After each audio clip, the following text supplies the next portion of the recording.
Alhamdulillah, alhamdulillahi wa kafa, wassalatu wassalamu ala nabiyyina al-mustafa wa ala alihi wa ashabihi ahlus sidqi wal wafa. Uhayyikum tahiyatal islamiyyah, tahiyya ahlil jannah. Assalamualaikum warahmatullahi wabarakatuh. Jamaah Muratelindo, kajian Rohis Murah yang dimuliakan Allah Subhanahu wa taala. Mari kita bersyukur tentunya kepada Allah Subhanahu wa taala ala hadhihi ni'am al-kabirah, nikmat yang sangat besar yang Allah berikan kepada kita tanpa kita sadari. Nikmat ini sudah melekat dalam diri kita sejak kita lahir, yaitu adalah nikmat Islam. Nikmat Islam ini adalah nikmat yang terbesar yang sekiranya Allah Subhanahu wa taala menampakkannya nanti di hari kiamat, maka akan menyesal orang yang tidak berislam, tidak beriman ketika hari kiamat. Makanya pesan nabi-nabi kita, pesan nabi-nabi terdahulu, bapaknya para nabi, Ibrahim alaihissalam, mewasiatkan kepada anaknya untuk senantiasa berpegang teguh pada ajaran agama Allah Subhanahu wa taala. Bahkan anak-anaknya terus mewariskan ajaran ini sampai kepada kita semua. Di mana Allah Subhanahu wa taala berfirman di dalam surah Al-Baqarah, ya, ketika Nabi Yakub berpesan kepada anak-anaknya. Yakub ini keturunannya Nabi Ibrahim. Idh hadara Yaqub al-maut, ketika sudah dekat ajalnya Yakub alaihi salam, dia bertanya kepada anak-anaknya. Apa yang dia tanyakan? Ya, ma ta'buduna min ba'di. Ketika ajalnya sudah dekat, kalau orang awam biasanya ajal mikirnya hartanya bagaimana, ya, materinya bagaimana dan lain sebagainya. Tetapi Nabi Yakub mengatakan, dan ini diabadikan di dalam Al-Qur'an. Idh hadara Yaqub al-maut idh qala li banihi ma ta'buduna min ba'di. Ketika datang ya malaikat ya pencabut nyawa di ajalnya, di dekat ajalnya Nabi Yakub alaihi salam, dia bertanya kepada anaknya, ma ta'buduna min ba'di. Qalu na'budu ilahak. Kami menyembah Tuhanmu, wa ilaha abaika, dan Tuhan bapakmu Nabi Ibrahim alaihi salam. Ini menandakan bahwasanya agama adalah hal terpenting yang harus kita wariskan kepada anak keturunan kita. Bahkan di akhir ayatnya dikatakan, fala tamutunna illa wa antum muslimun. Jangan engkau wafat kecuali meninggalkan dirimu Islam dan meninggalkan keturunanmu sedang menjalankan agama Islam. Kita yang kita pikirkan hanya harta warisan dunia yang kita tinggalkan, sedangkan diri kita saja ya belum tentu wafat dalam keadaan muslim. Maka di doa kita selalu memanjatkan husnul khatimah, husnul khatimah. Allahumma rzuqna husnul khatimah. Ya Allah, karuniakan kita semua husnul khatimah. Makanya dari perkataan Syekh Sya'rawi, Al-Mutawalli Sya'rawi rahimahullah, salah seorang ulama kibar di Mesir, beliau mengatakan tentang konsep rezeki. Ada 4. Adna ar-rizq. Rizki yang paling dasar yang Allah berikan kepada kita itu al-mal, harta. Jadi jangan bangga kalau yang punya banyak harta. Biasa saja. Biasa saja. Karena boleh jadi kita sekarang jadi miliarder, besok kita jadi ya, orang yang tidak punya apa-apa. Dan ini terbukti dan banyak fakta dan realita terjadi orang yang begitu kaya, ketika Allah balikkan keadaannya jadi jatuh miskin. Tidak ada yang bisa diharap. Maka konsep terendah rezeki itu adalah harta. Karena itu memang janjinya Allah Subhanahu wa taala. Yang kedua, jadi kalau kita dapat harta, kita syukur kepada Allah, tapi tidak usah berbangga. Tidak usah berbangga dan senang dengan apa yang kita miliki. Yang kedua, a'lad darajatur rizq, di atasnya ya, kata Syekh Mutawalli Asy-Sya'rawi adalah al-afiyah, kesehatan. Berapa banyak orang yang hartanya habis hanya untuk membayar kesehatan untuk dirinya. Kerja siang dan malam, tapi uangnya untuk berobat ke Cina, berobat ke India, menyehatkan dirinya. Dia tidak menikmati hidup. Maka ketika kita diberikan nikmat sehat, bersyukur kepada Allah. Allahumma inna nas'alukal afwa, baca doa ini. Wal afiyata. Ya Allah, saya minta kepadamu ampunan. Karena dengan ampunan Allah kita bisa masuk surganya. Yang kedua, al-afiyah. Al-afiyah itu kesehatan. Alhamdulillah kita sehat, bisa ibadah, bisa majelis ilmu, bisa bekerja. Coba bayangkan kalau kita sakit-sakitan. Apa yang bisa kita kerja? Mau punya harta yang banyak pun kalau sakit-sakitan nikmat gak hidup.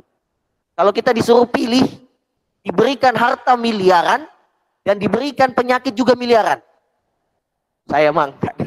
Lebih baik saya harta biasa-biasa saja, tapi badan saya sehat. Dengan badan sehat kita bisa banyak memberikan manfaat bagi orang yang lain. Maka ketika diberikan nikmat yang besar ini, a'lad darajat ini, kesehatan, maka manfaatkan dengan baik. Tidak berhenti di situ. Kata Syekh Mutawalli Asy-Syarawi, ya, ada afdal anwa'u rizq. Ada sebaik-baik rezeki yang Allah berikan kepada kita. Apa itu? Dikatakan di sini adalah, ya, abna as-salihin, anak yang soleh. Jadi anak yang soleh itu adalah sebaik-baik rezeki yang kita dapatkan. Makanya doanya para nabi itu di surah Al-Furqan apa? Rabbana hablana bin azwajina. Lihat doanya. Tidak minta uang pertama. Tidak minta harta pertama. Tapi doanya para nabi ibadur rahman itu apa? Rabbana hablana min azwajina wa dhurriyyatina qurrata a'yun waj'alna lil muttaqina imama. Doanya ibadur rahman para nabi itu minta kepada Allah, ya Allah karuniakan kepada kami istri yang soleha dan keturunan yang soleh dan soleha. Pelajarannya banyak sekali. Kenapa kita harus meminta ini? Karena yang tadi saya sampaikan, kehidupan kita terbatas, tapi pahala itu tidak terbatas, unlimited. Kapan pahala itu unlimited? Ya, ketika kita mewariskan generasi-generasi lil muttaqina imama. Anak-anak yang bertakwa kepada Allah yang akan menjadi pemimpin. Maka tidak heran ketika para nabi mau wafat, wasiatnya satu kepada anaknya. Apa yang engkau sembah setelahku? Jangan sampai aku wafat, engkau kufur, jadi transfer apa? Maksiat, dosa kepada kita. Makanya salah satu amal jariah yang bermanfaat itu apa? Waladun solehin yada'u lahu. Anak yang soleh yang mendoakan orang tua. Jadi yang sudah punya anak, ini rezeki yang paling mulia. Kita jaga karunia Allah ini. Jangan sampai anak ini menjadi laknat bagi kita. Jangan sampai anak ini menjadi, ya, dosa yang berjalan su'u jariyah bagi kita. Wal'iyadzubillah. Dan yang terakhir dikatakan oleh Syekh Mutawalli Asy-Sya'rawi, ya, fahuwa tamamur rizq. Rezeki yang sempurna yang jika kita memiliki ini, maka tidak ada lagi yang bisa melebihi kesenangan kita. Apa itu? Ridho Allah. Ridhonya Allah subhanahu wa ta'ala. Kalau Allah sudah ridho sama kita, semuanya Allah ridhoi. Pekerjaan kita, anak kita, ya, harta kita, Allah jaga semua. Kalau Allah sudah ridho dengan kita, maka kita hidup ini butuh ridhonya Allah. Masuk surga pun bukan karena pahala kita, bukan karena amal kita, tapi Allah ridho kepada kita. Radhiyallahu anhum wa radu'an. Maka 4, ya, rezeki ini yang paling sempurna adalah mencari ridho Allah. Maka kita hidup ini cari ridhonya Allah. Lihat pekerjaan kita, sudah Allah ridhoi belum? Lihat apa yang kita lakukan di rumah, sudah Allah ridhoi belum? Ketika semua sudah melihat aspek-aspek keridhaan Allah, insya Allah semua kegiatan kita akan Allah berkahi. Jamaah yang dimuliakan Allah, kita masuk, ya tadi muqaddimah saja. Ya muqaddimahnya udah panas gini ya. Apalagi materinya, ya. Agar kita memahami apa sebenarnya yang kita cari di dunia ini. Kita masuk tentang keajaiban dan mukjizat suratul Fatihah yang akan kita lanjutkan dari kajian sebelumnya. Suratul Fatihah ini memiliki keunikan. Ini ilmu baru yang coba kita telaah bersama-sama. Ya. Dari keunikan surah Al-Fatihah ini ada di nomornya. Yaitu dia terdiri dari 7 ayat. Kata 7 ini ternyata dikaji oleh para ulama memiliki keunikan dan itu bukan hal yang secara tiba-tiba datangnya. Tapi ini adalah mukjizat dari Allah Subhanahu wa ta'ala. Hijr ayat ke-87. Di mana Allah sendiri yang berfirman bahwasanya Al-Fatihah ini adalah 7 ayat yang diulang-ulang. Di mana Allah Subhanahu wa ta'ala berfirman, A'udzu billahi minasy syaithanir rajim. وَلَقَدْ آتَيْنَاكَ سَبْعًا مِنَ الْمَثَانِي وَالْقُرْآنَ الْعَظِيمِ. Di Al-Hijr ayat ke-87 Allah mengatakan, wahai Muhammad, وَلَقَدْ آتَيْنَاكَ, telah aku berikan kepadamu sab'an minal mathani wal Qur'anal azim. 7 ayat yang paling agung di dalam Al-Qur'anul Karim. Apa itu? Surah Al-Fatihah. Ini surah yang betul-betul memiliki banyak mukjizat bagi kehidupan manusia jika ingin mempelajarinya. Ternyata jemaah yang dimuliakan Allah Subhanahu wa taala, kalimat ya sab'am mathani, 7 ayat ini bukan secara tiba-tiba. Ternyata kalau kita lihat bagaimana Allah mengelola kehidupan dunia ini, termasuk ketika menciptakan langit dan bumi, Allah menciptakan 7 lapisan langit. 7 lapisan langit. Ya. Sab'a samawatin tibaqa. Di surah Al-Mulk. Ma tara fi khalqir rahmani min tafawut. Allah menciptakan langit itu 7 lapisan. Lagi-lagi kita menemukan kalimat 7. Ya. Dikaji lagi oleh ulama kita, ternyata ya tidak hanya itu. Ya. Kita sujud itu bertumpu dengan 7 tumpuan. 1, 2, 3, 4, 5, 6. 2 kaki kita. 7. Orang tawaf 7 kali. Sa'i 7 kali bolak-balik. Ini bukan sesuatu yang tiba-tiba. Ini bukan sesuatu yang kebetulan. Tapi ini adalah ya informasi bagi kita. Akhbar dari Allah Subhanahu wa ta'ala. Bahwa angka 7 ya itu memiliki keistimewaan.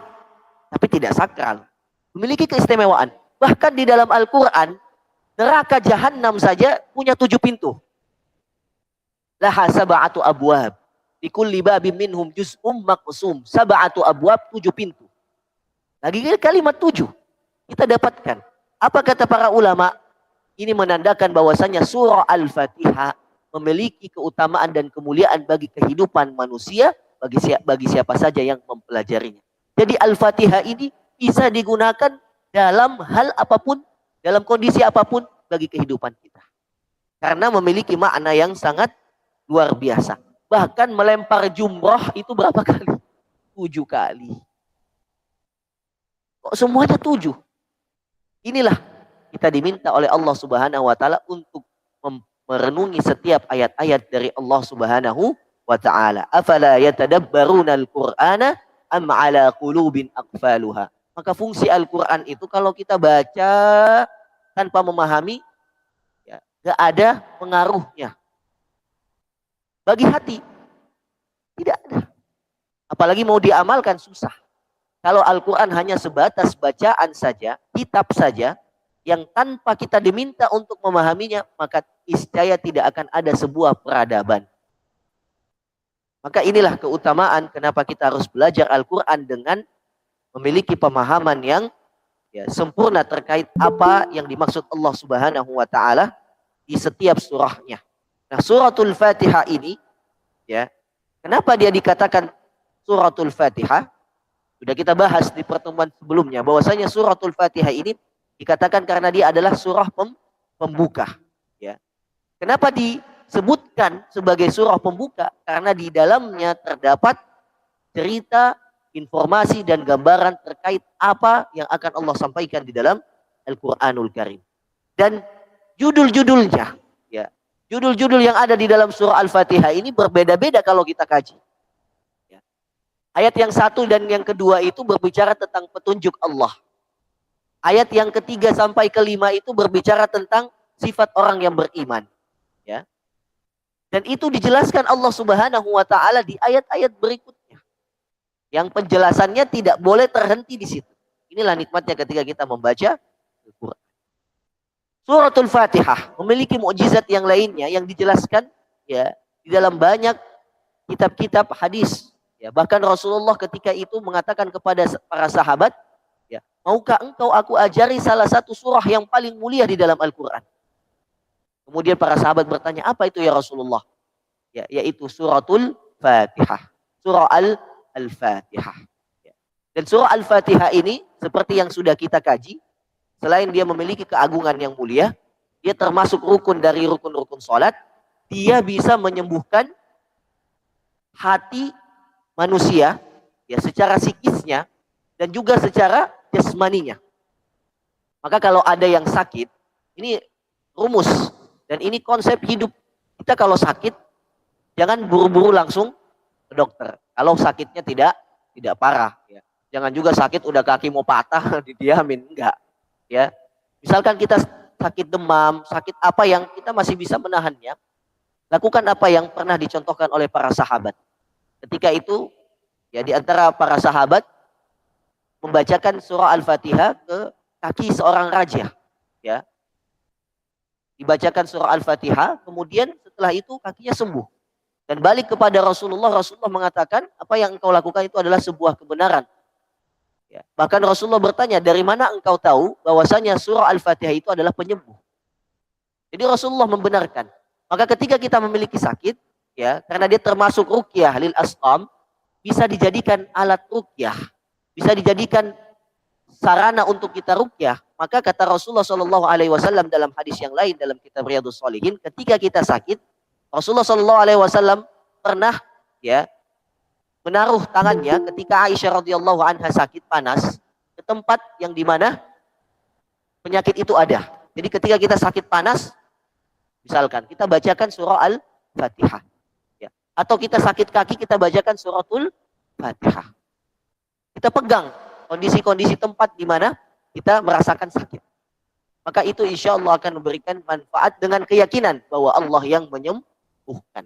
Para peruqyah itu meruqyah cuman bacanya surah Al-Fatihah, ketika memang itu terdeteksi ada jinnya, maka langsung bereaksi. Kemarin saya ada santriwati di tempat saya, di ma'had saya, tempat sekolah tahfidz Quran saya. Sekarang sudah pulang santriwati ini. Dia terkena gangguan sihir. Jadi dia dulu pernah dititipkan sebuah benda kecil seperti batu, yang itu ada tulisannya oleh seorang laki-laki yang lebih tua daripada dia. Ketika dia dikasih, dia diberitahu begini, nak, ini tolong kamu simpan baik-baik ya, dijaga, jangan sampai hilang. Santriwati ini mengambil dan menyimpannya sesuai iktikat yang tadi Bapak itu sampaikan. Akhirnya terkenalah dia gangguan sihir. Nah, maka hati-hati kalau ada seseorang yang memberikan kita sesuatu dan dia mengatakan jaga baik-baik ya, hati-hati. Kalau kita meyakini itu bisa menjaga kita, kita terkena sihir dia. Hati-hati. Sihir bisa masuk dari hal ini juga. Akhirnya ketika dia masuk sekolah di tempat saya imam, saya ceramah, dia bereaksi sampai muntah-muntah. Setelah saya tanya orang tuanya, ternyata dia masih dalam gangguan sihir. Kita ruqyah berkali-kali, kita terapi berkali-kali dengan surah Al-Fatihah saja, mengamuknya udah luar biasa. Belum saya bacakan surah Al-Baqarah. Ya. Karena memang sihir itu, ya, bisa masuk dari ranah mana saja, termasuk foto kita ini, hati-hati. Foto kita di medsos, ya, kalau ada hasad, dengki, ya, seseorang kepada kita, diambil foto kita, dibawa ke dukun, dijimatin, selesai. Akan terganggu hidup kita. Maka pentingnya menjaga diri kita dengan ayatul Quran. Karena orang yang senantiasa menjaga dirinya dengan ayat-ayat Al-Quran, sihir tidak bisa mengganggunya. Ya. Jin tidak bisa menguasai dirinya. Maka ketika saya bacakan surah Al-Fatihah, dia bereaksi, ya, dia teriak, dia kesurupan, ya, berhari-hari seperti itu sampai kita minta dia pulang. Karena sihirnya sudah terlalu kuat. Ya, bagaimana caranya dia terapi di rumah, dicari batu ini, ya, kemudian dibacakan ruqyah batu ini sehingga diputuskan, ya, akad-akad dan hubungan dengan jin. Ini bahaya sekali karena banyak sekali, ya, kaum muslimin di Indonesia yang tidak memahami hal ini. Yang pernah saya sampaikan di kajian pekan lalu bahwasanya Al-Fatihah ini memiliki, ya, mukjizat yang luar biasa. Salah satunya mencegah diri kita dari perbuatan syirik. Jadi kalau orang yang paham Al-Fatihah dengan benar, dia tidak akan melakukan kesyirikan. Dia tidak akan mudah menyembah pohon, tidak akan mudah percaya kepada dukun, peramal, apalagi cara instan untuk kaya dan lain sebagainya, tidak. Karena surah Al-Fatihah ini memiliki kaitan dengan surah Al-Ikhlas dan surah-surah yang lainnya, yaitu menafikan kecuali Allah Subhanahu wa Ta'ala. Itu mukjizat Al-Quran yang kedua. Bisa kita gunakan untuk mengobati diri kita. Jadi kalau sakit, bacakan itu dulu. Lanjut bisa baca surah Al-Ikhlas, Al-Falaq dan An-Nas. Ya. Kalau lebih baiknya lagi mencegah itu lebih utama. Jadi setiap kita selesai sholat subuh, zikir pagi dan petang. Ya, caranya Rasulullah itu, ya, menggabungkan kedua telapak tangannya dan membaca surah Al-Fatihah, baca Al-Ikhlas, Al-Ma'udatain, Al-Falaq dan An-Nas. Kalau hafal ayat kursi, baca ayat kursi, setelah itu tiupkan, setelah ditiupkan, basuh dimulai dari kepala kita, ubun-ubun kita, ke seluruh bagian tubuh kita. Khususnya yang sakit. Nah, kalau suka dengki, mudah iri sama orang, basuh ini yang lama. Ini di sini sumber penyakit tuh di sini. Fi qulubihim maradun. Fazadahumullahu marad. Jadi sumber penyakit kata para ulama kita, ya, itu adalah hati. Berapa banyak orang yang hatinya rusak, mengganggu pikirannya, badannya, dan lain sebagainya. Maka terapi diri dengan ayat surah Al-Fatihah itu sangat baik untuk mencegah kita dari segala mudarat dan bahaya. Khususnya minal jinnati wan nas. Gangguan jin, baik itu jin yang berkedok manusia ataupun jin yang memang mengganggu kita. Ya. Yang ketiga, surah Al-Fatihah memiliki mukjizat al-ilmi, ilmu pengetahuan yang ada di dalamnya. Ya. Yang ini harus dikaji oleh kita semua. Ya. Khususnya bagi orang yang beriman kepada Allah Subhanahu wa Ta'ala. Kenapa? Karena Al-Quran mufassal min mujmaliha. Al-Quran itu, ya, adalah bahasa-bahasa yang terperinci sebenarnya. Tapi Allah gambarkan secara umum. Ya, bisa dipahami. Quran itu bahasanya terperinci, tapi Allah gambarkan secara umum. Kalau saya tanya, ada nggak dalil kita diperintahkan Allah untuk menuntut ilmu teknologi? Ada nggak? Seperti inilah di oksigen kan teknologi. Ya, internet. Ada nggak dalam Al-Quran dalilnya? Ada nggak? Nggak ada. Bolak-balik Al-Quran dari Allah nggak ada disebut teknologi. Nggak ada. Internet nggak ada kalimat internet dalam Al-Quran. Ini namanya mujmal. Quran itu mujmal. Masih ada gambaran yang belum bisa kita pecahkan ketika membacanya. Bagaimana caranya? Mufassal. Kita rinci. Dengan apa? Dengan kajian ilmiah. Jadi kalau baca Al-Quran cari, ya Ustaz, nggak ada nih perintah Al-Quran saya diminta untuk bekerja di bidang teknologi. Emang nggak ada. Nggak bakal nemu. Dan selamanya nggak bakal nemu. Tapi ada perintah Allah Subhanahu wa Ta'ala untuk membaca. Nah, ada perintah Allah Subhanahu wa Ta'ala untuk mencari ilmu. Ada perintah Allah Subhanahu wa Ta'ala untuk menaikkan derajat kita dengan ilmu. Nah, itulah ilmu yang harus kita kaji. Disitulah ulama menjelaskan ilmu-ilmu yang wajib dan ilmu-ilmu yang fardu kifayah. Ilmu-ilmu yang wajib adalah ilmu agama, kata Imam Syafi'i dalam pendapatnya, dan ilmu kedokteran. Karena dengan dua ilmu ini, ya, akan bisa memberikan kehidupan bagi manusia. Ada ilmu-ilmu yang fardu kifayah. Ilmu-ilmu yang fardu kifayah itu yang tidak wajib semua pelajari. Ya, seperti ini. Kita belajar ilmu teknologi. Jika ada sebagian yang menguasai, kita tidak mewajib untuk mempelajarinya. Saya cukup mewakilkan kepada bapak-bapak semua masalah internet, kabel-kabel, ya, bagaimana menjaga data sistem. Ya udah, biar kalian saja. Tapi ilmu agama, apakah hanya wajib untuk dipelajari oleh ustadz dan ulama? Tidak. Semua kaum muslimin yang beriman dan bertakwa kepada Allah wajib mempelajari ilmu agama. Cuman bedanya saya dan antum, ya, saya ini harus mengkaji lebih tafsilnya, lebih rincinya. Kalian cukup mengkaji tentang akar-akar hukumnya saja. Nah, itulah yang membedakan. Ketika ditanya, ulama bisa menjawab fatwanya apa. Ya, makanya orang awam ketika tidak mengetahui sesuatu, tanyakan kepada orang yang berilmu. Fas'alu ahla dzikri in kuntum la ta'lamun. Itu dalilnya. Itu dalilnya kenapa kita wajib menuntut ilmu apapun itu. Karena ada di dalam Al-Quran di surah Al-Anbiya dikatakan, fas'alu ahla dzikri in kuntum la ta'lamun. Tanyakan kepada ahlinya jika engkau tidak mengetahui. Bagaimana cara membuat kabel ini Ustaz, pertama kali ditemukan dan lain sebagainya? Ada ahlinya. Dari mana ahlinya mengetahuinya? Dari orang sebelumnya. Dan itu semua kiblatnya dari peradaban kaum muslimin. Ketika mereka mengkaji Al-Quran. Beberapa ulama-ulama cendekiawan muslim, Ibnu Sina, Al-Farabi, ya. Ibnu Sina aja penemu, ya, ilmu kedokteran yang luar biasa. Sampai namanya digunakan menjadi rumah sakit, ya. Ada rumah sakit yang namanya Rumah Sakit Ibnu Sina. Itu muslim yang ketika baca Al-Quran, dia pahami apa maknanya, apa maksudnya, apa perintahnya. Jadi kalau kita baca Al-Quran itu simpelnya begini. Kita baca Al-Fatihah misalkan. Bismillahirrahmanirrahim. Ini cara baca orang-orang yang sudah berumur tuh seperti ini. Tidak perlu lagi cepat-cepat khotam. Bagi yang sudah usianya 40, 50, mengkaji Al-Qur'annya biar nikmat, caranya seperti ini. Alhamdulillahi Rabbil Alamin. Setelah kita baca satu ayat, berhenti di ayat tersebut. Berhenti di ayat tersebut, kemudian kita baca apa artinya. Alhamdulillahi Rabbil Alamin itu apa artinya? Segala puji bagi Allah, ya Tuhan semesta alam. Untuk mendapatkan hikmahnya, caranya bagaimana Ustadz? Kita lihat ayat per ayat.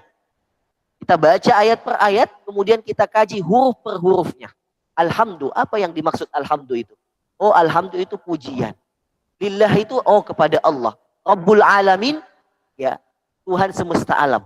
Berarti kalau kita kaji Tuhan semesta alam, berarti ada alam selain alam manusia. Betul tidak?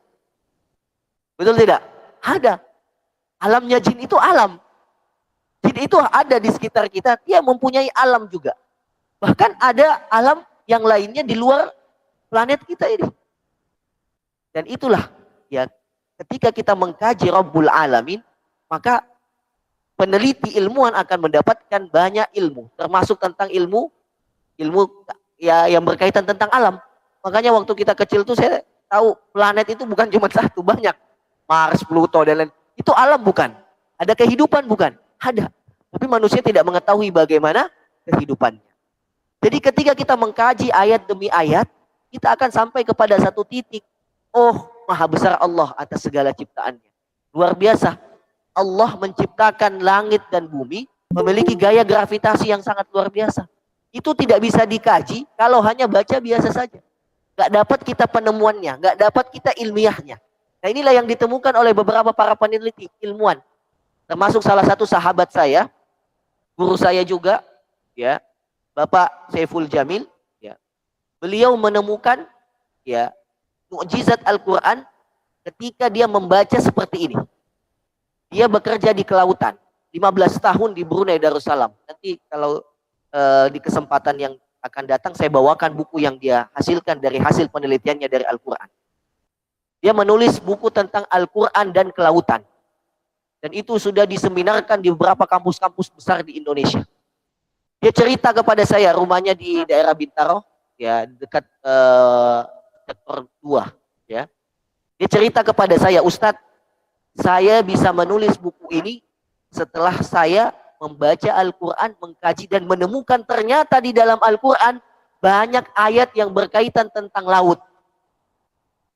Dia kaget, loh ternyata Allah berbicara tentang laut itu sudah banyak sekali dalam Al-Quran. Kok saya baru tahu? Termasuk satu konsep Ustadz. Di dalam teori keilmuan kelautan, memang laut itu semakin dalam semakin gelap. Dan itu dijelaskan di dalam Al-Quran, di dalam surah An-Nur. Semakin kita ke dalam dasar lautan semakin gelap. Makanya penyelam itu butuh lampu ya. Itu dijelaskan di dalam Al-Quran. Zulumatun ba'duha fawqa ba'd. Kegelapan yang di atasnya kegelapan. Dia menemukan banyak sekali ayat-ayat Al-Quran. Banyak menemukan kalimat al-fulk. Kita jariyal fulku bi amri.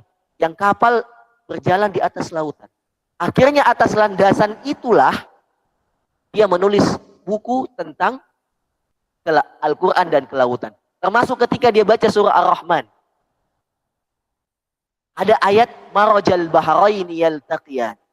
Bainahuma barzakhun la yabghiyan. Bahkan ada ayat yang dia dapatkan ada kedua, ya, air yang berbeda tapi tidak bisa bersatu. Dan saya melihat ini waktu di Sudan.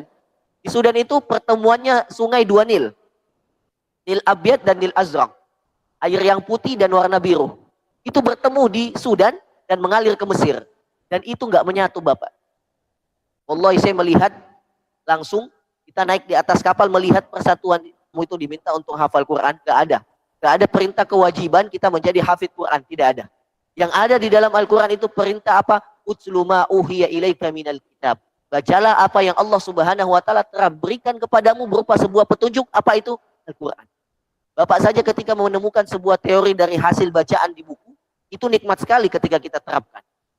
Bahkan kita menjadi seorang profesor. Profesor itu karena menciptakan sebuah teori. Dia menciptakan sebuah teori yang sudah diaplikasikan.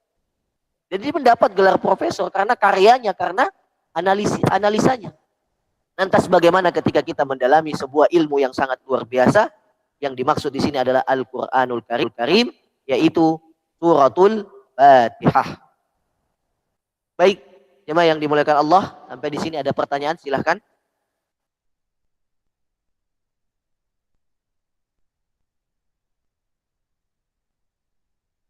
Tentang surah Al-Fatihah ini, jadi 3.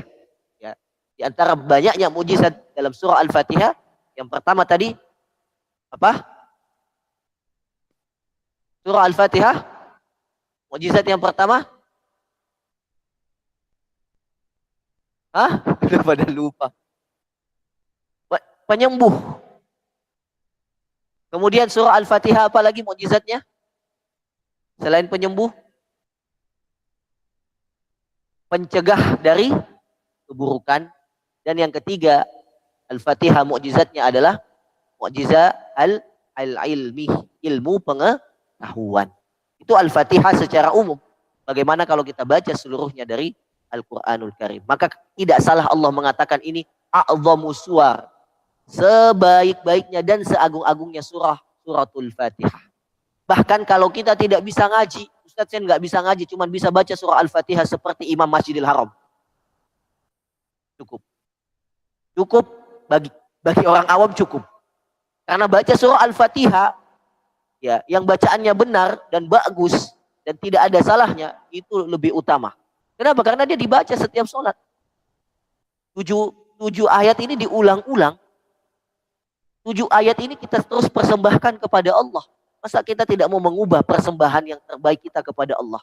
Masa bacaan surah Al-Fatihah kita yang seperti ini kita pelihara terus sampai kita wafat?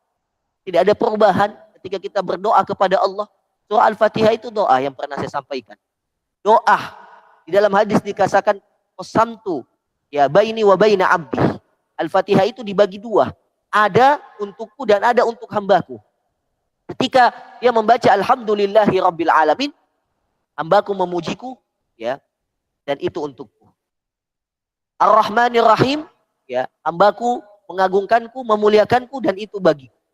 Ya. Maliki yaumiddin, ya, hambaku memujiku, membesarkanku, dan itu untuk iyyaka na'budu wa iyyaka nasta'in, dan itulah, ya, ada bagi hambaku dan ada bagiku. Allah minta disembah. Ketika kita selesai menyembah Allah, Allah akan berikan pertolongannya. Ihdinas siratal mustaqim. Inilah doa kita kepada Allah. Siratal ladzina an'amta alaihim ghairil maghdubi alaihim waladdallin. Jadi Al-Fatihah ini adalah bentuk doa kita ketika kita sholat, ya, dan bermunajat di hadapan Allah Subhanahu wa taala. Yang maknanya tidak akan bisa kita ketahui kecuali mengkajinya dan mentadabburinya. Ya. Itulah, ya, suratul Fatihah. Ini panjang kalau kita harus kaji setiap ayat dan hurufnya, tetapi kita kaji secara mujmal atau umumnya, dan silahkan setelah ini kita baca kembali surah Al-Fatihah, kita kaji setiap ayat. Kalau perlu kita mengerti setiap kalimat di dalam surah Al-Fatihah. Kalau kita bisa, itu kita dapat 2 ilmu. Ilmu tentang mengetahui Al-Quran dan ilmu kosakata bahasa Arab. Alhamdu itu apa artinya? Pujian. Ya, alhamdulillah itu pujian kepada Allah. Ya, Rabbul Alamin, Tuhan semesta alam. Ar-Rahman, Allah yang maha mengasihi. Ya, rahmannya kepada seluruh makhluknya. Ar-Rahim, rahimnya kepada orang yang beriman kelak di akhirat. Jadi kalau kita hafal surah Al-Fatihah dan memahami kosakatanya, kita udah bisa bahasa Arab juga. Nah, jadi kalau yang berangkat umroh kan, nah, nggak bisa bahasa Arab, ya sebutin aja surah Al-Fatihah. Orang udah tahu Muslim gitu ya. Baik, silakan, ada pertanyaan dari jamaah. Silakan. Ya. Waalaikumsalam warahmatullahi wabarakatuh.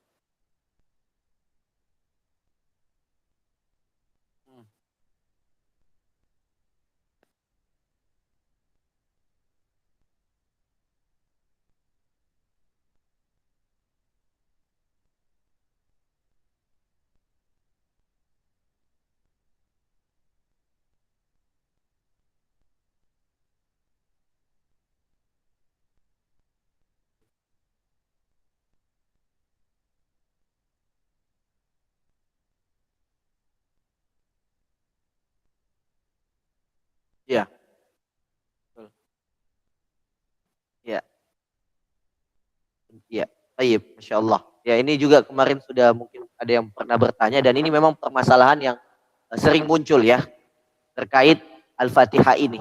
Ya, kita harus ketahui pertama sang mayit, ya, yang wafat ini, yang sudah wafat ini, ya, idza matal insan inqata anhu amalu. Orang yang sudah wafat terputus semua amalannya.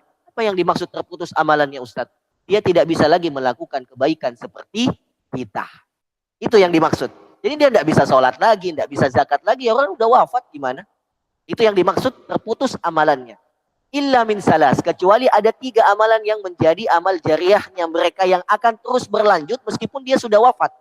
Jasadnya sudah tidak bisa lagi sholat, zakat, sedekah, tapi ini terus mengalir baginya. Ya, yang pertama sodakotun jariah, sedekah jariah. Seperti apa? Dia bangun masjid, masjidnya terus digunakan orang sholat, transfer pahala terus masuk ke rekening tabungan akhirat. Dia bangunkan rumah tahfidz, dia biayai semua dengan warisan pribadinya. Setiap anak-anak yang lulus di sana semua pahalanya datang ke dia. Itu namanya sedekah jariah. Dia titipkan mushaf ke masjid, dibaca, itu sedekah jariah. Ada ilmun yuntafa'u bih. Dia dulu pernah mengajar, menjadi kiai, ilmu itu diajarkan, ya. Mudah-mudahan ini jadi amal jariah saya seperti ini. Saya ajarkan ilmu, diamalkan, itu menjadi amal jariah saya. Dan ada waladun solehin yad'u lahu. Anak soleh yang mendoakan orang tuanya. Nah, anak soleh yang mendoakan orang tuanya, ini juga amal jariah yang akan ditransfer pahalanya kepada orang tuanya. Nah, permasalahannya kan di surah Al-Fatihah. Apakah Al-Fatihah itu doa? Dia termasuk doa dan bisa menjadi pahala bagi kedua orang tua kita atau tidak? Ini yang kemarin menjadi perdebatan. Ya, sempat waktu itu ada salah seorang artis lah, ya kan, yang dia waktu itu saya masih ingat juga, itu sempat viral dan perdebatan panjang ya. Dia menyebutkan di salah satu channel TV gitu ya, bahwasanya ya Al-Fatihah itu tidak akan sampai kepada sang mayit gitu kan. Tidak akan sampai kepada sang mayit. Yang jadi perbedaan ulama di sini adalah apakah Al-Fatihah itu ya termasuk bagian dari doa yang dikirimkan kepada sang mayit atau dia termasuk bacaan Al-Qur'an yang diniatkan untuk pahala sang mayit, amal jariahnya sang mayit. Ini yang menjadi sebuah perbedaan. Kalau doa mendoakan orang tua boleh ya. Kalau saya mengambil pendapat, mengikuti pendapat bahwasanya memang ya Al-Fatihah ini ya tidak akan sampai kepada sang mayit. Tapi doanya yang akan sampai. Doa kita dengan wasilah surah Al-Fatihah. Sama ketika kita datang kepada orang tua kita yang sudah wafat, datang kita niatkan surah Al-Fatihah ini ya sebagai salah satu dari bagian doa. Bisa dipahami? Karena Al-Fatihah itu bisa menjadi doa di satu sisi, dia bisa menjadi bacaan Al-Quran di satu sisi. Sama seperti Yasin lah. Apa bedanya Yasin dengan surah Al-Fatihah? Sama-sama Al-Quran. Ya. Yang membedakan adalah niat membacanya. Yang membedakan adalah niat membacanya. Adapun ulama berikhtilaf dalam hal ini, ya, itu kembali kepada pendapat masing-masing karena mereka masing-masing punya hujjah, punya apa? Dalil. Sudah, biar perbedaan, kita ikut mana pendapatnya dan jangan dibentur-benturkan.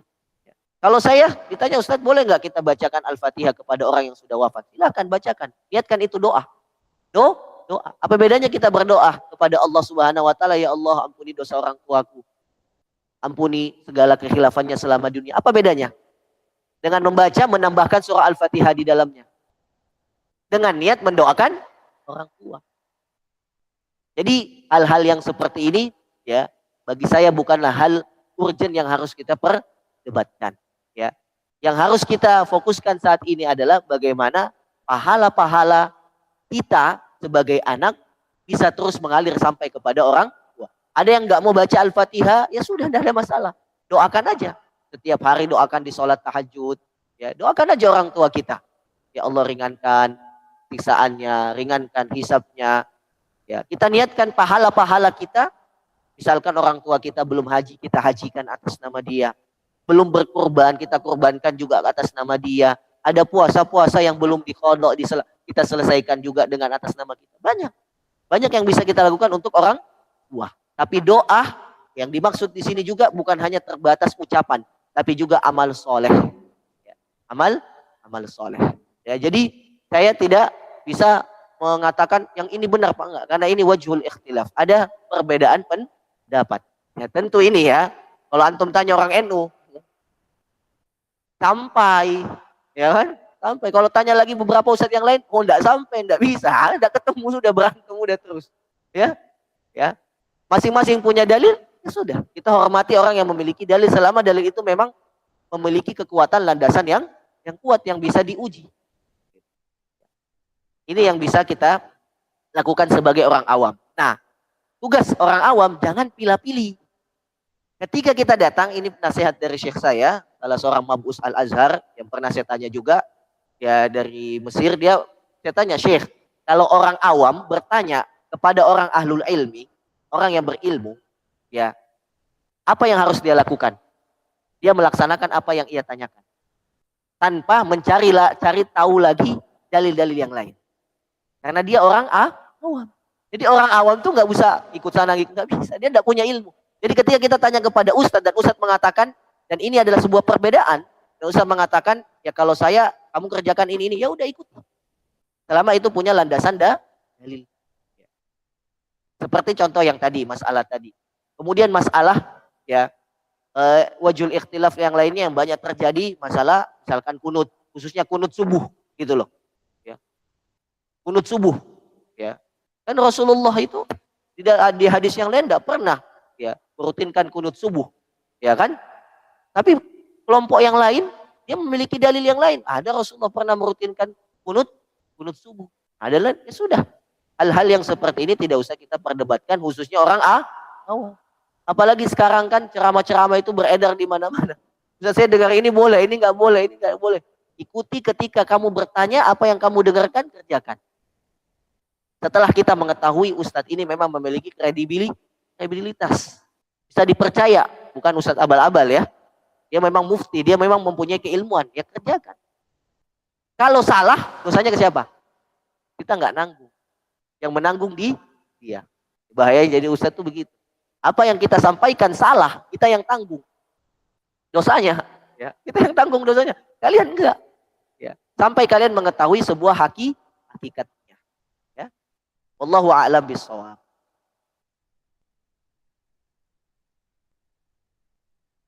Ada yang lain? Ya, betul.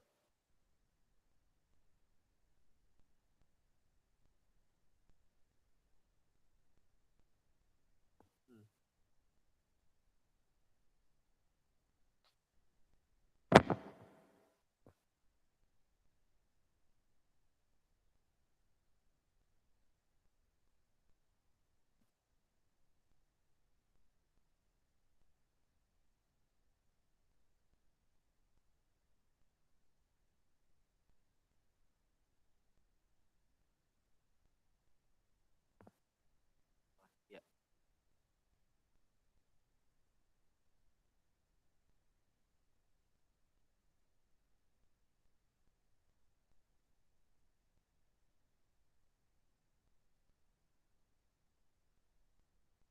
Iya, iya.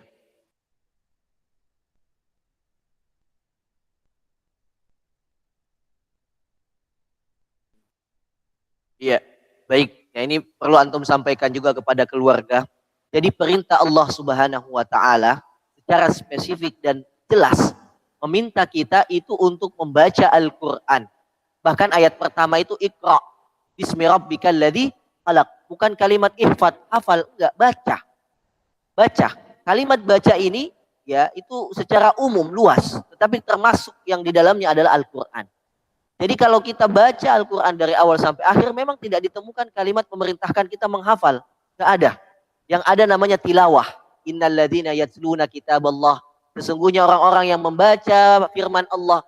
Dan tilawah ini kata para ulama, membaca Al-Quran disertai dengan pemahaman dan pengamalan.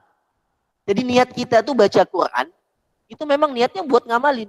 Maka bagi kita orang-orang awam ini, kalau mau asyik baca Qurannya, saya kasih metodenya, cari ayat-ayat atau surah yang memang itu sedang ya yang memiliki kaitan dengan kehidupan fenomena kita saat ini. Misalkan ada yang dililit utang, ya, atau ada yang masalahnya nggak pernah berhenti. Habis anak sakit, istri sakit, ya kan? Habis berantem sama istri, berantem sama anak. Pokoknya nggak berhenti. Cari ayat-ayat penyejuk hati tentang masalah keluarga. Bukalah surah Ali Imran. Baca kisahnya tentang Maryam. Baca kisahnya bagi ada yang nggak punya anak udah berpuluh-puluh tahun menikah, 10 tahun menikah kok belum dikaruniai anak. Jangan galau.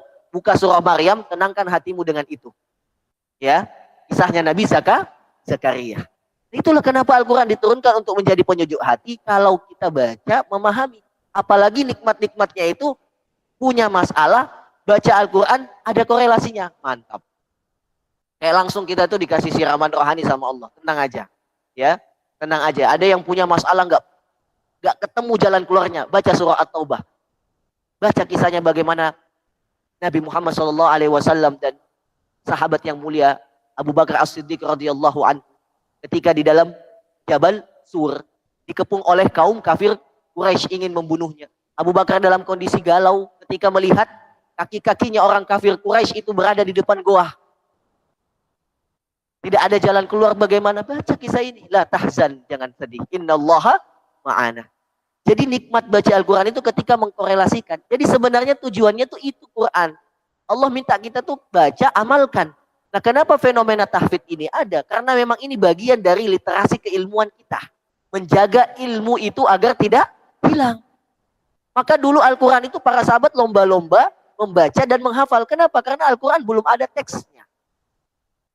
Dan memang Allah katakan Al-Quran ini bukan hanya ayat yang dibaca, bal huwa ayatum bayyinatun fi suduril ladzina utul ilm. Ada orang yang mengambil Al-Quran ini tidak hanya baca, tapi dia simpan dalam hatinya. Itu penghafal Al-Quran.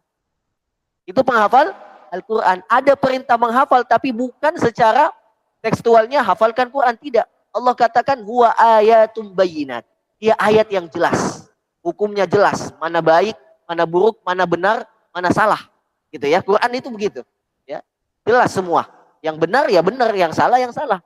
Ya. Minuman keras ya khamar, ya haram, nggak boleh kita halalkan. Ya nggak boleh. Jelas. Fi suduril ladzina utul ilm. Di dalam hati-hati orang yang beriman. Makanya kalau kita hafal Quran tuh nggak kayak hafal rumus teori fisika kimia, Pak. Enggak. Dia keluar sendiri. Keluar sendiri aja. Lanjutannya itu keluar sendiri. Dan kalau salah, langsung kayak ada alarm yang bilang salah. Itu penghafal Quran. Saya kalau baca Quran nih, di imam, saya nggak pernah mikir, nggak pernah mau bayangin tuh gimana. Baca aja, dia keluar sendiri. Hati Allah yang jaga sendiri. Jadi kalau biasanya salah, itu langsung connect. Kayaknya ini salah deh. Ada yang pernah hafal Quran, kemudian waktu dia baca, kok kemana-mana nih ayatnya. Misalkan contoh Al-Kafirun aja kan. Kalau kita baca Al-Kafirun, kok nggak habis-habis nih ayatnya. Ya kan? Soalnya ayat 3 dan 5-nya kan sama. Ya kita muter-muter lagi kan. Qul ya ayyuhal kafirun la a'budu ma ta'budun wa la antum 'abiduna ma a'budu wa la ana 'abidum ma 'abadtum wa la antum 'abiduna ma a'budu. Kalau yang tidak fokus kembali lagi wala ana 'abidum ma 'abadtum. Jadi dia muter-muter ayat 5, 4 enggak ditutup dengan lakum dinukum waliyadin. Tapi pasti itu akan connect sendiri dia. Ada pesan sendiri dari Allah. Nah, itulah kenapa Al-Qur'an ya dia ayatum bayyinat fi suduril ladzina utul ilm, yang Allah tanamkan di dalam orang yang beriman. Maka ada orang yang mengambil peranan ini seperti dulu para sahabat. Menghafalkan Quran agar Al-Quran itu terjaga sehingga ya Al-Quran itu tetap ada meskipun Rasulullah sudah wafat. Karena itu janjinya Allah. Inna nahnu nazzalna dzikra wa inna lahu lahafizun. Sesungguhnya Al-Quran ini Allah turunkan dan Allah yang akan menjaga. Bagaimana caranya Allah menjaga? Salah satunya dengan para penghafal Al-Quran. Jadi penjagaan Al-Quran ini secara tekstualnya itu dijaga oleh penghafal Al-Quran. Tapi belum tentu yang menghafal Quran itu bisa ngamalin Quran. Belum tentu. Belum tentu. Orang penghafal Quran bisa mengamalkan isi Al-Quran. Belum tentu. Kecuali Allah berikan taufik dan hidayahnya. Makanya yang paling penting kita ajarkan kepada anak kita, dia cinta kepada Quran. Bukan langsung ngafal Quran, salah. Jadi bapak-bapak yang sekarang punya anak, mau jadikan anaknya hafid Quran, karena sekarang fenomena tahfidz kan di mana-mana. Bahkan sekarang mohon maaf, SD negeri itu nggak ada yang minat. Jujur, ya. Itu kasus di Solo, di daerah mana tuh, masa ya penerimaan siswa baru, satu kelas cuma satu siswanya yang daftar. Itu pada kemana? Dan ini terbukti, saya sendiri yang alhamdulillah sekarang punya rumah tahfidz, ada anak-anak yang daftar 10 tahun ke rumah tahfidz saya. Orang tuanya apa bilang? Ustaz, dia nggak mau lagi sekolah SD, males. belajar matematika, malas belajar ini, pengennya ngafal Quran. Ada yang 11 tahun sama, udah kelas 5 keluar, ya, namanya Muhammad, ini satu namanya Farhad, silakan kalau tidak percaya datang ke sekolah saya. 11 tahun orang tuanya datang bawa dua anaknya, dia pakai waktu itu datang pakai jubah malah, saya kaget. Ini sekolah di mana ibu? Di Saudi, bukan Ustaz. Condet, SDIT, oh di Condet. Kenapa mau masuk tahfidz, masih muda dan lain sebagainya. Dia udah malas-malesan Ustaz sekolah, pengennya ngafal Quran. Udah dibawa, mau saya bilang silahkan. Saya ketika ada orang yang datang mau hafal Quran, berarti anak ini memang cinta kepada Quran. Justru bahaya kalau anak tidak mau hafal, dipaksa hafal. Akhirnya apa? Hafalannya itu hanya sebatas lewat. Seperti para teman-teman kita yang masuk pondok tahfidz sekarang tidak pernah lagi baca Quran. Banyak. Udah, apalagi dia ngambil umum, Qurannya udah dilupa. Pernah waktu saya ngajar di isi kajian di UNJ, di PNJ, datang salah seorang mahasiswa datang, Ustaz bisa nggak saya ngafal Quran lagi? Loh, antum memang pernah ngafal Quran? Pernah Ustaz di pondok. Sekarang ngambil jurusan apa? Teknik Ustaz. Mana Qurannya? Udah nggak tahu kemana Ustaz. Kenapa dulu masuk pondok diminta oleh orang tua? Bahaya. Jadi kita jangan membawa anak kita itu, ayo hafal Quran, hafal Quran. Enggak. Tapi kita bawa anak kita cinta kepada Al-Quran. Kalau dia udah cinta, dia baca, pasti dia akan hafal. Sahabat dulu itu cinta sama Al-Quran. Maka secara tidak langsung, dia baca, dia amalkan, dia hafalkan. Sekarang anak kita belum cinta sama Al-Quran, dipaksa langsung hafal Quran. Akhirnya ada yang menghafal karena keterpaksaan. Sehingga Quran dia tidak nikmati. Nah, itulah sekarang metode yang saya terapkan di sekolah. Anak-anak masuk itu tidak langsung hafal. Masuk sekolah, masuk tahfidz, tidak langsung hafal. 2 minggu itu masa namanya perkenalan. Perkenalan tentang sekolah ini seperti apa. Perkenalan tentang Al-Quran itu apa sih? Buat apa kamu ngafalin Quran? Gitu loh. Kamu mau ngafal Quran itu untuk apa? Ada yang jawab bermacam-macam, kita satukan persepsinya. Ada yang untuk beasiswa ke Timur Tengah lah. Ada untuk beasiswa ke UI lah. Beasiswa masuk jalur tes apalah. Itu semua kita satukan biar tidak berbeda visi misi kita ngafal Quran. Biar nanti kalau ngafal Quran itu nggak merasakan jenuh dan capek. Adanya nikmat terus menantikan ayat-ayat berikutnya itu dialognya apalagi nih Allah. Keseruannya apalagi nih Allah. Ya kan? Tapi kalau tekanan, paksaan, apalagi perintah orang tua, pengen bangga. Sekarang orang tua kan, alhamdulillah nih anak saya sudah hafid 30 juz. Hanya begitu kalau acara kondangan, ya kan? Ngumpul-ngumpul barang. Oh di mana sekolah anaknya? Alhamdulillah di sekolah tahfidz. Sekarang sudah 15 juz. Oh hebat ya hebat. Dites gak bisa. Ya kan? Jadi itu fenomena yang seperti itu jangan kita ikuti. Karena memang ini fenomena akhir zaman yang sudah disampaikan oleh sahabat yang mulia Ibnu Mas'ud radhiyallahu an. Beliau mengatakan dalam qaulul athar yang sangat terkenal ini. Ya kunna fi ahdi Rasulillah. Kita dulu di zamannya Rasulullah itu susah menghafal Quran. Nas'abu fi hifzil Quran. Bukan susah untuk menghafal ayat-ayatnya. Tapi susahnya itu karena kita tidak boleh pindah ke hafalan yang baru sebelum kita memahami dan mengamalkan. Sekarang kita ini cepat-cepat mau khotam Quran biar dikatakan hafid. Tapi ditanya, kamu udah hafal Quran? Sudah, berapa? 30 juz. Sudah, coba juz berapa yang menceritakan tentang kisahnya Nabi Musa yang waktu itu dia membunuh seseorang. Di mana? Ada nggak kisahnya Nabi Musa bunuh seseorang pada saat itu? Bunuh seorang pemuda. Ada di surah Al-Qasas. Juz ke-20. Ditanya itu aja dia bingung. Coba kisahnya Nabi Adam ketika diminta Allah bersujud. Ada di surah apa aja. Kalau orang hafal Quran secara tekstual saja nggak bisa tahu. Tapi ketika dia menghafal secara maknawinya juga dia akan mengetahui dan akan ditunjukkan. Bahkan di Timur Tengah itu ada mukjizatnya Allah banyak sekali saya temukan. Dia tidak hafal hanya ayat-ayatnya saja, tapi ditanya tentang surahnya dia tahu apa penjelasannya. Ditanya tentang halamannya, Masya Allah tahu halaman sekian, barisnya di mana, letaknya di mana, tahu semua. Masya Allah. Ini mukjizat yang Allah berikan kepada para penghafal Al-Quran ketika dia ikhlas menghafalkannya untuk mengamalkan. Jadi jawaban saya, tenangkan keluarga kita, Umi, ya. Nggak usah cepat-cepat untuk kita masukkan anak kita ke tahfidz. Sekarang itu bagaimana dia cinta dengan Quran. Itu dulu. Kalau anak kita, mohon maaf, anak saya itu, Masya Allah, karena mudah-mudahan Allah terus jaga seperti ini. Dia karena saya biasakan dari kecil dekat dengan Al-Quran, bahkan ketika dia masih di kandungan itu sering saya bacakan Quran, sering saya ngajikan, ya. Bahkan lahirnya pun itu Allah bantu kemudahan, yang tadinya mau sesar tiba-tiba dia keluar sendiri. Sampai sekarang itu yang dia minta kalau ketemu dimanapun itu baca Quran, murojaah Quran. Sampai saya belikan headset yang Bluetooth itu ya. Kalau kita kemana-mana dia ke mall, saya ajak ke mall, dia dengarnya Quran. Abi mana headsetnya? Quran, Quran.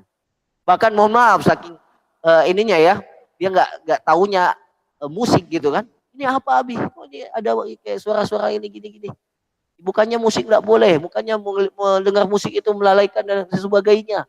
Jadi dia sampai ke situnya gitu kan. Saya bilang, nah, ada ini, ada ini. Terus dia kadang-kadang kalau lihat orang yang nggak berjilbab nih, namanya anak-anak polos ya. Tetangga saya itu kan non muslim, tetangga samping rumah saya. Dia pernah waktu itu yang namanya anak kecil belum kita pahamkan. Dia teriak, kok Umi itu kok nggak pakai jilbab gitu kan. Teriak seperti itu kan. Nanti dia kan di neraka gitu kan. Wah bahasanya gitu. Nah gini. Jadi anak-anak kecil itu diberikan instrumen dulu. Oh, tugasnya orang tua membimbing, mengarahkan. Nah ini, nah ini, nah ini. Nah buat orang tua tuh dekat dengan anaknya dengan nilai-nilai agama. Jadi kita buat cinta dulu anak kita dengan agama, rajin sholat, rajin apa itu. Ketika dia udah itu menghafal itu mudah. 1 tahun itu bisa loh menghafal Quran. 6 bulan bisa, bahkan 3 bulan bisa kalau hati sudah lempeng nih, enak, cinta, hafal. Bahkan yang usianya 50 tahun, 60 tahun bisa hafal Quran, bisa. Ustadz bisa jamin insya Allah atas izin Allah. Gimana caranya? Yuk ikut 1 bulan resign kerja, sekolah. Kita hafal Quran bareng. Ya, kalau mau bukti, kita bimbing. Gitu, 1 bulan, tapi hafalnya bukan seluruhnya. Mungkin 5 surah, 6 surah, 7 surah, atau minimal satu juz. Bisa insya Allah. Asal apa? Hati kita cinta kepada Al-Quran. Jadi kesimpulannya yang bisa saya jawab, buat anak kita dulu cinta dan dekat kepada Allah. Nanti setelahnya kecintaan itu akan muncul dalam bentuk apa? Dia hafalkan ayat-ayat Allah Subhanahu wa Ta'ala. Itu saja yang bisa saya tambahkan. Masih ada waktu? Ada pertanyaan lagi? Cukup? Baik. Saya rasa cukup ya. Alhamdulillah pertanyaan-pertanyaan yang sangat bagus, yang membuka wawasan dan pikiran kita, terutama tentang bagaimana sebenarnya kita harus berinteraksi dengan Al-Quran. Ya. Pesan saya yang terakhir, semua kita ini bisa hafal Quran, semua kita ini bisa dekat dengan Al-Quran atas landasan kecintaan kita kepada Allah, dan yang kedua keistiqomahan. Jadi setelah ini kita masing-masing buat target saja. Allah kan tidak melihat cepat atau lambatnya kita hafal Quran, tidak. Tapi Allah melihat bagaimana usaha kita menghafal Quran. Jadi kalau bisa setiap hari kita buat target hafal 1 hari 1 ayat. Kita mulai nih. Nanti kalau pertemuan saya nanti insya Allah Allah izinkan saya tes. Misalkan jarak antara saat pertemuan ini dengan pertemuan berikutnya ada 20 hari. Berarti bapak-bapak sudah bisa hafalkan 20 ayat. Caranya saya kasih tahu sekarang nih sebelum kita tutup. Dan kita tes pekan depan. Ada yang bisa nggak? Nanti saya bawain hadiah lah. Ya hadiahnya nggak tahu apa. Ya itu buat motivasi aja. Tapi kita membuktikan. Ada yang bisa nggak? Kalau ada yang bisa berarti yang lain kenapa nggak bisa? Gitu kan pertanyaannya. Kalau ada yang bisa, yang lain nggak bisa kenapa? Nah, caranya ada di dalam aplikasi App Store itu banyak ayat-ayat Al-Quran yang bisa seperti saya nih. Saya download Al-Quran yang modelnya seperti ini. Ini tuh bisa diulang-ulang berkali-kali. Itu 10 kali, 15 kali. Jadi 1 ayat itu diulang-ulang terus dia ulang. Nah itu bisa digunakan ketika kita kerja, kalau dibolehkan dengarkan headset. Ketika kita di mobil, kita setel di mobil kita. Ketika di motor kita pakai headset. Dalam kondisi apapun itu diulang-ulang. Insya Allah hafal. Dan yang kedua, jadi cara yang pertama, dengarkan banyak-banyak. Misalkan mau hafal 1 ayat, kita mulai dari surah Al-Baqarah misalkan. Ya. Atau ya surah Al-Baqarah misalkan. Bisa nggak Ustadz bagi yang nggak bisa baca Quran? Bisa. Metode ini bisa digunakan bagi siapapun, bahkan ketika dia tidak bisa baca Quran, bahkan dia belum tahu huruf hijaiyah pun, alif, ba, ta, sa, bisa menghafal Quran. Ya. Caranya bagaimana? Yang pertama tadi, ya harus ada instrumennya yang membantu kita. Kita kan nggak punya guru ya, nggak punya waktu juga ke guru ya. Jadi kita jadikan aplikasi Quran ini sebagai pembantu kita. Caranya kita buat satu hari satu ayat. Kita planningkan satu hari satu ayat dan kita ulang-ulang ayat ini. Kita dengarkan dulu 15 kali sampai 20 kali. 15 sampai 20 kali sebelum berangkat kerja. Subuh-subuh setelah sholat subuh. Dengarkan. Sudah pas ketika berangkat kerja dengarkan lagi sambil coba ikutin. Jadi di awal ulangin aja. Berapa kali Ustaz? Senyamannya. 15 kali itu minimal. Ya, kalau maksimal bebas sampai senyamannya kita.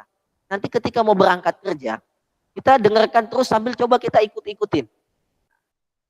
Ya, di tempat kerja terus itu diulang. Sholat duha, kalau ada kesempatan sholat duha, yang kita baca rakaat pertama dan kedua itu aja. Misalkan kita baca Alif Lam Mim ya, Alif Lam Mim tidak usah dihafal, udah pasti hafal langsung. Dzalikal kitabu la raiba fihi hudal lil muttaqin. Itu ya. Dzalikal kitabu la raiba fihi hudal lil muttaqin. Itu kita baca sholat duha rakaat pertama. Boleh nggak diulang lagi rakaat kedua baca itu Ustaz? Boleh.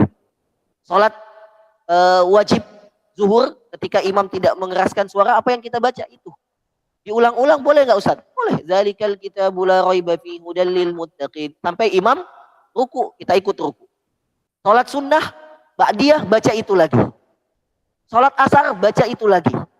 Sunnah qabli asar baca itu lagi. Seharian itu dan sebelumnya malam ketika mau tidur baca itu 20 kali dan coba tes. Umi, Abi udah hafal Quran loh. Keren Abi.